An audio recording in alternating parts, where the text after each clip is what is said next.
22 जून को ईरान के 3 परमाणु ठिकानों पर अमेरिका ने जो हमला किया है, क्या सच में उससे ईरान का न्यूक्लियर प्रोग्राम पूरी तरीके से खत्म, तहस नहस हो गया है?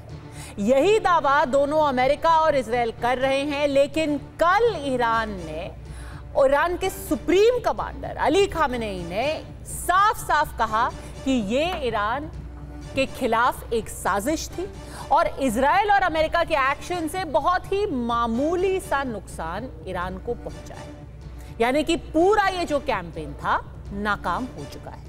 अमेरिका के अंदर भी कुछ लोग फिर सबूत मांगने लगे, ये कहने लगे, ऐसी रिपोर्ट सर्कुलेट होने लगी कि कुछ खास हुआ नहीं है। ये जो 3 अलग अलग न्यूक्लियर ठिकाने हैं, फोर्दो, नतान्स, वहां पर अमेरिका ने स्ट्राइक जरूर की अपने बंकर बस्टर बॉम्ब से, लेकिन असर कुछ खास हुआ नहीं। ईरान ने पहले से ही वहां से यूरेनियम हटा दिया था। ईरान भी ये सुनकर के खुश हो गया। उन्होंने टीवी पर आकर के अली खामेनेई ने दावा किया कि ये सिर्फ एक दिखावा था। UEM Jaipur is a perfect target for prospective students aspiring for good jobs, good education with future-ready skills. Fordow plant जस का तस है और कुछ ही दिनों में हम पूरी तरीके से सक्षम हैं कि दोबारा हम न्यूक्लियर बम बना सके। लेकिन ये सारे दावे होने के बाद अमेरिका ने कल सबूत के साथ एक पूरी प्रेस कॉन्फ्रेंस में वीडियो और तस्वीरें दिखाते हुए पूरी दुनिया के सामने ये कहा कि जो भी हमारे दावे थे वो बिल्कुल सच थे और जो लोग भी इस पर सवाल उठा रहे हैं वो जानबूझकर ईरान की साइड लेकर अमेरिका और इजराइल के खिलाफ साजिश में शामिल है। तो ऑपरेशन मिडनाइट हैमर को लेकर के अब 2 पक्ष साफ साफ तरीके से सामने आ गए हैं। एक पक्ष है इजराइल और अमेरिका का, जो कह रहे हैं कि ईरान के परमाणु बम बनाने का खतरा अब टल गया है और उसके न्यूक्लियर प्लांट पूरी तरीके से खत्म हो गए हैं। और दूसरी तरफ है ईरान, जो कि कह रहा है कि भाई हमने यूरेनियम तो पहले ही हटा लिया था, ये सिर्फ लोगों को धोखा देने के लिए एक पूरी प्लानिंग इजराइल और अमेरिका ने मिलकर के की है। ईरान ने तो यहां तक कह दिया कि अमेरिका के मुंह पर ये एक जोरदार थप्पड़ है, हम आगे अमेरिका के ठिकानों पर भी हमला करने में सक्षम है। तो ये बात अमेरिका और इजराइल को भूलनी नहीं चाहिए। अब सबसे बड़ा सवाल ये सामने आ रहा है कि इन दोनों में सच कौन बोल रहा है? Any intelligence we get about Iran developing nukes and long-range missiles will be answered with an Israeli attack. We define the risk of the nuclear threat and the threat of missile production, and we hit all their facilities. If Khamenei had been in our sights, we would have taken him out, but we didn't have the chance. तमाम हंगामे और बड़े बड़े दावों के बावजूद इस्लामी गणतंत्र Iran के हमलों में नकली ज़ायोनी शासन को लगभग मिट्टी में मिला दिया गया और कुचल दिया गया। अमेरिकी सरकार सीधे युद्ध में शामिल हो गई, क्योंकि उसे लगा कि अगर उसने हस्तक्षेप नहीं किया तो ज़ायोनी शासन पूरी तरह से नष्ट हो जाएगा। हालांकि संयुक्त राज्य अमेरिका को इस युद्ध से कुछ भी हासिल नहीं हुआ। यहाँ भी इस्लामी गणतंत्र ईरान विजयी हुआ और अमेरिका के मुंह पर जोरदार तमाचा मारा।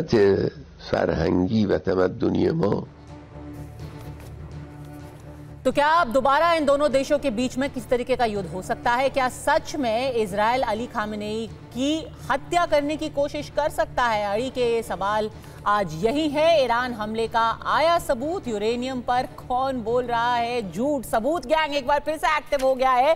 कौन सच बोल रहा है, अमेरिका, इजराइल या Iran? Major general Ashwini Siwach, defence expert, हमारे साथ मौजूद है। एयर कॉमोडोर अशविंदर सिंह बैल, डिफेंस एक्सपर्ट, भी हमारे साथ यहाँ स्टूडियो में है। पूर्व राजदूत जेके त्रिपाठी जी और Ashraf Zaidi West Asia affairs के एक्सपर्ट है। लेकिन बहुत बड़ी बात यह है कि कल अमेरिका ने पहली बार एक वीडियो दिखा करके बहल साहब पूरी दुनिया के सामने रखा है कि उनके बंकर बस्टर बॉम्ब आखिर काम कैसे करते हैं। शायद आज तक सबसे डिटेल तरीके से ये वीडियो जो उनके जनरल हैं और उनके रक्षा सचिव हैं, उनके रक्षा मंत्री हैं पीट हेग्सेथ, उन्होंने पूरी दुनिया के सामने रखा है। अमेरिका के एक तरफा सबूत देने से यह जो काम उसने किया है उसको अपने ही आप में जस्टिफिकेशन से नहीं कुछ कहा जा सकता, बल्कि जो इस तरह के एक्सपर्ट्स हैं जो जानते हैं कि उस बॉम्ब का कितना काम हो सकता है और फोर्डो जो ईरान के पास ये जो प्लांट हैं, ये जो थे, ये किस तरह से थे, कितने गहराई में थे,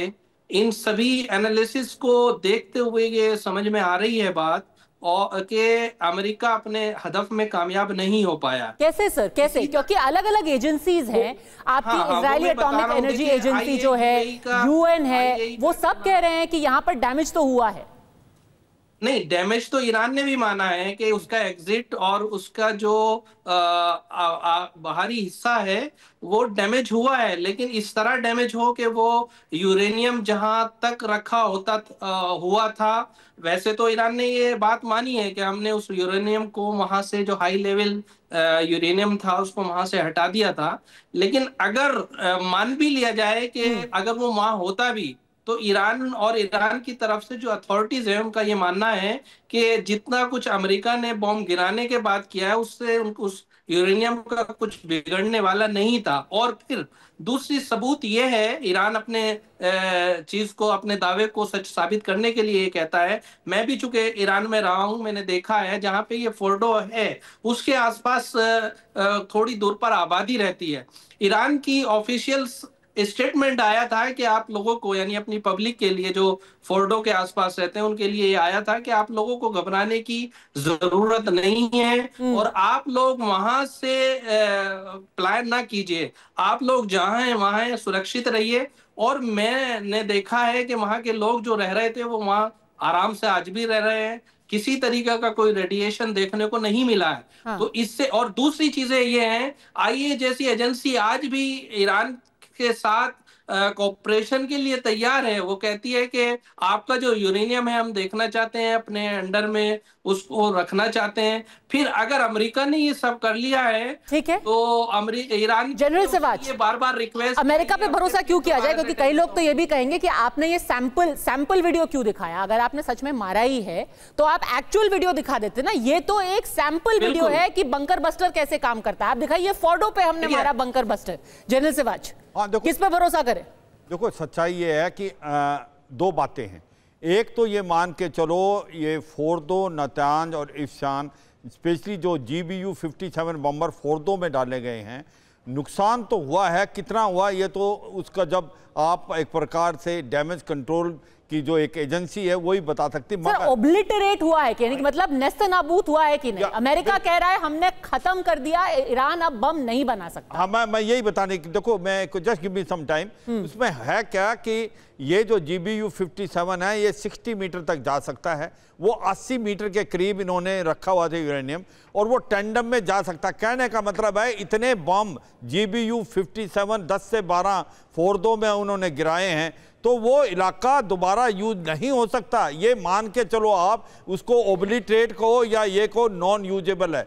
मगर उसमें पॉइंट ये नहीं है पद्मा जी, इसमें पॉइंट ये है कि जो बात आ रही है, कहीं ऐसा तो नहीं है ईरान ने इस हमले से पहले ही कहीं शिफ्ट कर दिया। देख, पीकैक्स जो माउंटेन है जो कि 5000 फीट है, 140 किलोमीटर साउथ में फोर्दो के, वो कहते हैं वहां पर 400 kg का जो यूरेनियम है एनरिच किया हुआ, इन्होंने वहां शिफ्ट कर दिया। अगर इन्होंने वहां शिफ्ट करने में सक्सेसफुल हुए तो फिर फोर्दो में डोनाल्ड ट्रंप ने पूरा खारिज कर दिया इस खबर को। डोनाल्ड ट्रंप ने बोला ये बकवास है। कल पीट हेग्सेथ से भी पूछा गया, उन्होंने I have got no evidence, ऐसा कोई सबूत हमारे सामने नहीं है कि इसको शिफ्ट किया गया है।